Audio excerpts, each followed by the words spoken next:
Ei, olá, muita paz de Deus para a tua vida. Bem-vindo, bem-vinda ao nosso estudo bíblico da série Josué. Hoje a parte 14, o capítulo 12. Eu sou Edilmar, pastora na comunidade evangélica da Vitória.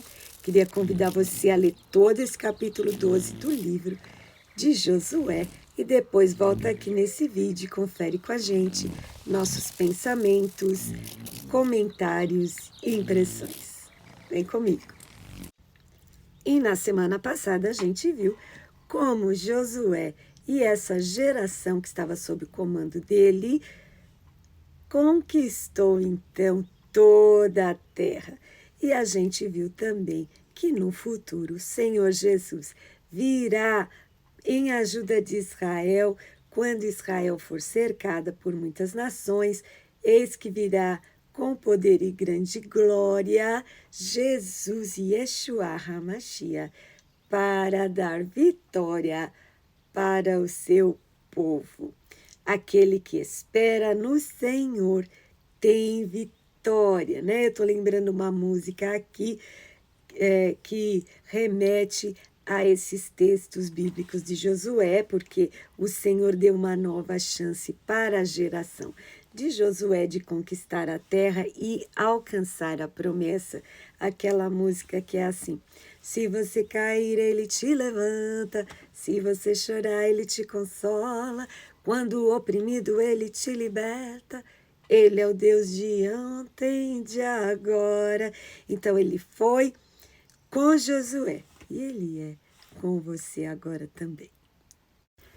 Este capítulo maravilhoso de Josué, ele vai listar, registrar os reis, os locais aonde Josué lutou e venceu, conquistou a terra e ali tomou posse daquilo que foi a promessa do Senhor, o trabalho que também Moisés teve participação muito importante e passou depois para o seu sucessor, Josué, que fez direitinho a lição de casa, cumpriu a sua missão. Então, essa lista de nomes e lista de lugares é muito importante, porque traz veracidade ao fato de que realmente esses fatos são fatos reais, trata-se de história verídica, verdadeira, e não é um conto de fadas que começa era uma vez. Ele dá nome, lugar e também os reis, as posições, como foi descrita fartamente a história com H, que é verdadeira, é vitória sobre vitória, conquista sobre conquista, e confirma também os locais que pertencem, como Deus prometeu, ao povo de Israel. A extensão da terra e as fronteiras. O que eu queria notar com você aqui, que o Senhor fala em Levítico, capítulo 25, versículo 23, Deus fala assim: a terra é minha. De forma que ele está mais uma vez reafirmando que a terra pertence a ele e ele dá a quem ele quer. E outra coisa importante de se notar é que o Senhor Deus primeiro deu a lei, primeiro ele deu as instruções, ele disse totalmente com detalhes como o povo devia se comportar ao herdar a terra para ser próspero, para ter fertilidade, ser fértil, para ser abençoado. Primeiro, o Senhor Deus deu as leis, olha só. E depois, quando eles efetivamente venceram, conquistaram a terra prometida, eles já tinham a parte legislativa pronta, que foi apresentada a eles como lei pelo próprio Deus.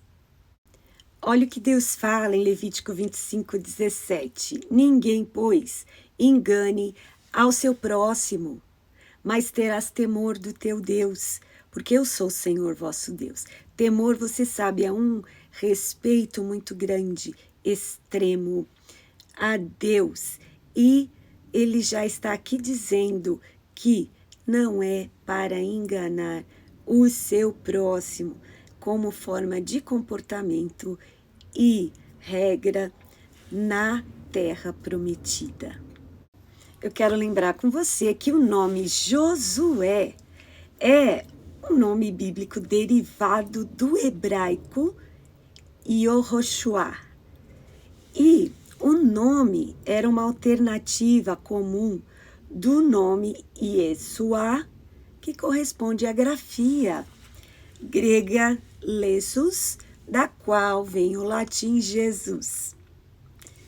A grafia portuguesa do nome Jesus. Então, o próprio nome Yehoshua, que tem também semelhança com Yeshua, que é Jesus, muitos estudiosos entendem que o ministério, a vida de Josué, nos remete a trabalho e a missão e ao trabalho do Senhor Jesus. Então, ele está ali também dando um exemplo de uma segunda chance em que realmente o povo vence e conquista a terra prometida.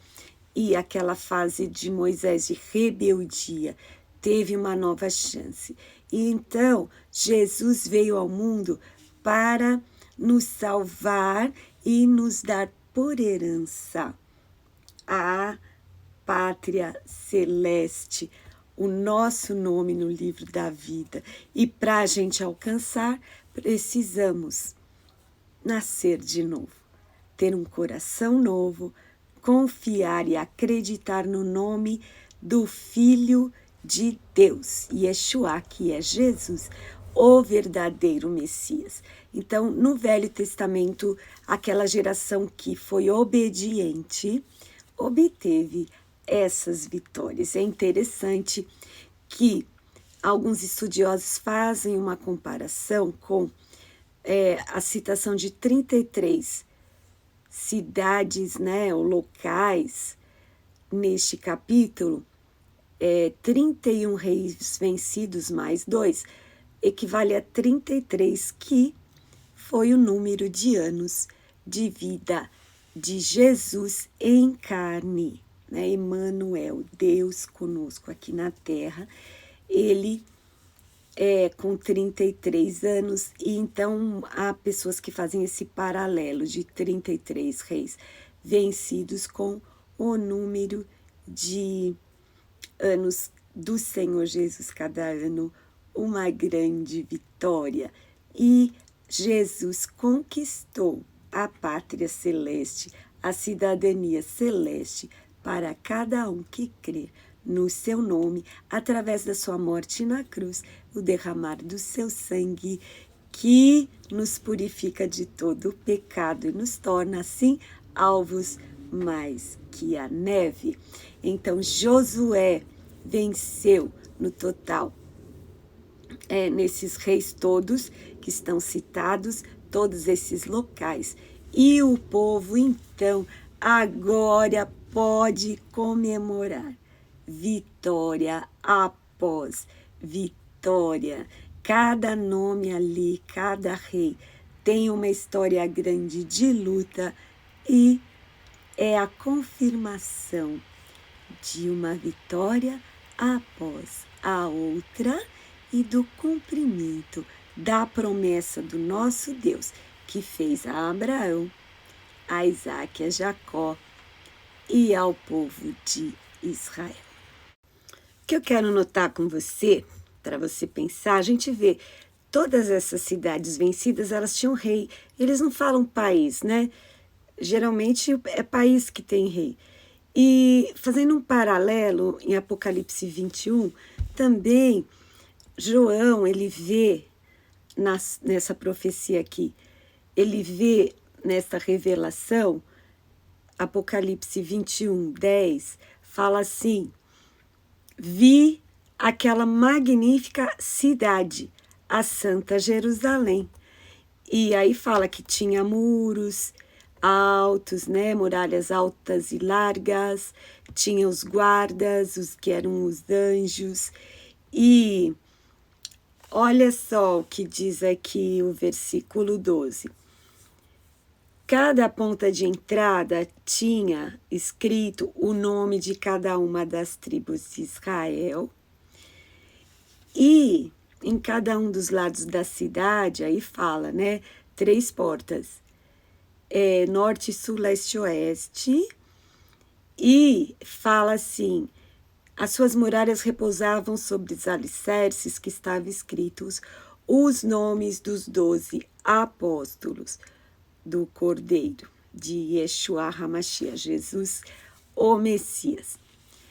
E é interessante que ele não fala, eu vi um país, ele fala uma cidade.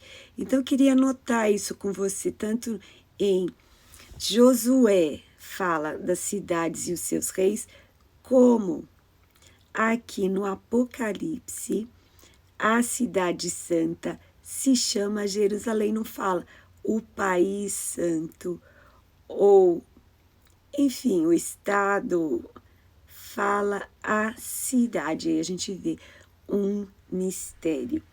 A cidade santa, Nova Jerusalém, e a gente vê também como o Senhor deu Israel para o povo de Israel no Velho Testamento.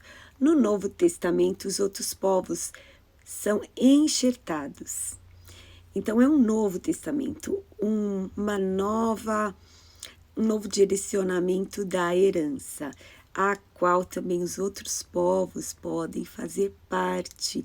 E aqui está também bem explicado, explícito nessa revelação, o enxerto.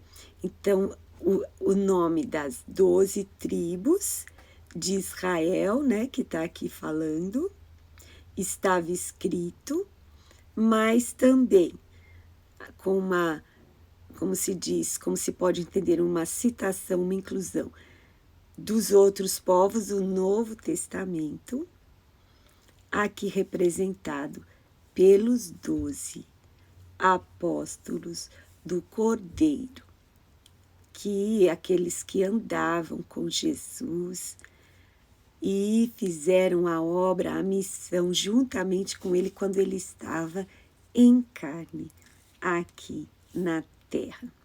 Mas você vê aí como as coisas terrestres são um reflexo das coisas espirituais, e Jerusalém, então, é o mesmo nome que foi dado aqui na terra, é o nome dessa cidade. Mas aqui diz que é uma cidade santa, que vem do céu, a procedência é o céu. Mais uma observação sobre o número 33. Davi reinou 33 anos sobre Jerusalém. E Jesus completou o seu ministério aqui na terra, enquanto ele esteve em carne entre nós, quando tinha 33 anos, como eu já mencionei. O que quer dizer isso?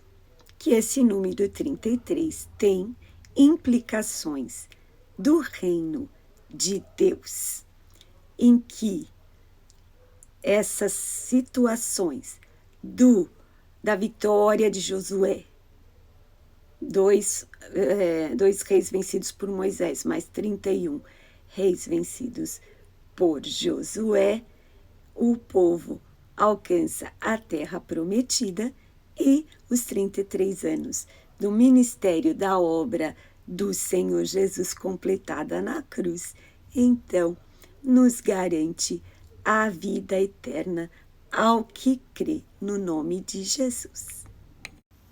Essa história tão linda de vitória de Josué, ela vai se evoluindo, né, até muitos acontecimentos, e assim, recentemente, em 1948, houve a formação do Estado de Israel, da nação de Israel, e assim também cumprindo as promessas do Senhor para o seu povo.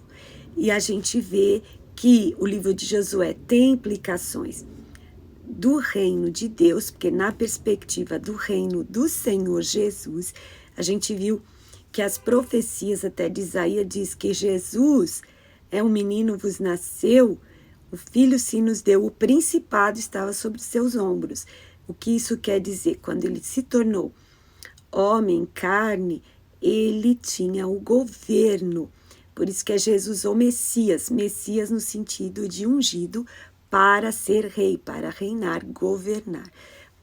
Principado, né? O governo estava sobre os seus ombros. Então, naquela época, eles achavam que Jesus ia ser rei naquele tempo, mas ainda não era aquele momento do Senhor Jesus reinar sobre a terra. O reino de Jesus está nos céus, o seu trono à direita do Deus Pai Todo-Poderoso. Porém, ele vai vir, como Daniel profetizou, né? Após as 7 semanas de Daniel. Então, quando Israel for cercada pelas nações da terra, e naquele momento a terra estará sob o governo do anticristo, então Jesus virá e vai dar vitória para Israel contra todas as nações da terra. E aí haverá o governo milenar, 1000 anos de governo do Senhor Jesus sobre a terra em Jerusalém, né? Ele vai se assentar no trono. Ele vai lá e descer no Monte das Oliveiras, como está profetizado por Zacarias, enfim, pelos profetas do Senhor. E aí, essa terra, então, foi conquistada conforme a promessa do Senhor ali por Josué, neste registro do capítulo 12, que é, assim, aquilo que nos faz dar glória a Deus, porque Deus é um Deus que luta e que vence e que cumpre as suas promessas, e nós, aqueles que cremos no nome de Jesus, fazemos parte deste momento, no sentido em que o Senhor Jesus conquistou para nós o direito de nos tornar filhos de Deus, portanto, herdeiros da promessa. Olha só o que o Salmo 37, né? Davi já fala nesse salmo a profecia sobre a terra. Os mansos herdarão a terra e se deleitarão na abundância de paz. E Jesus, mais uma vez, Mateus 5,5, ele fala sobre este assunto de herdar a terra. Olha como é importante essa promessa de Deus, como é importante a palavra do Senhor. Talvez você não esteja entendendo a profundidade disso, de você ser parte, ser herdeiro e co-herdeiro com Cristo das bênçãos celestiais. Jesus falou em Mateus 5,5: felizes os mansos, porque herdarão a terra. O que é manso? Manso, essa palavra significa submisso, né? Obediente, aquele que crê na promessa de Deus, aquele que acredita de verdade.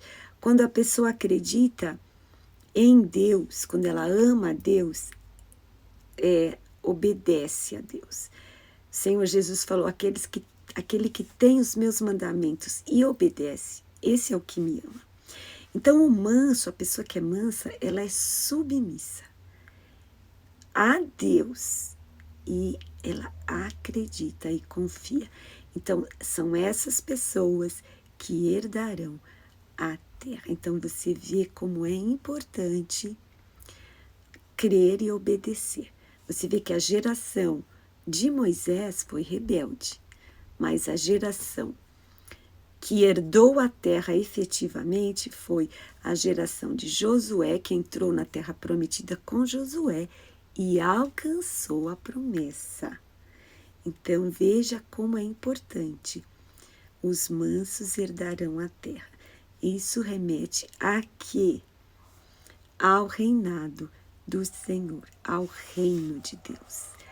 E essas promessas dizem respeito a nós e aos que vão vir depois de nós, mas aqueles que creem no nome do Senhor Jesus e andam nos seus caminhos. E hoje a gente vai ficando por aqui. Eu quero citar Efésios 3:6, que o apóstolo Paulo fala que nós, os gentios, né? Aqueles que não são judeus, somos também participantes da promessa, co-herdeiros de um mesmo corpo, participantes da promessa em Cristo pelo Evangelho. Efésios 3:6. Confere aí na sua Bíblia. Até a semana que vem. Pense nessas coisas. Deus te abençoe. Muita paz.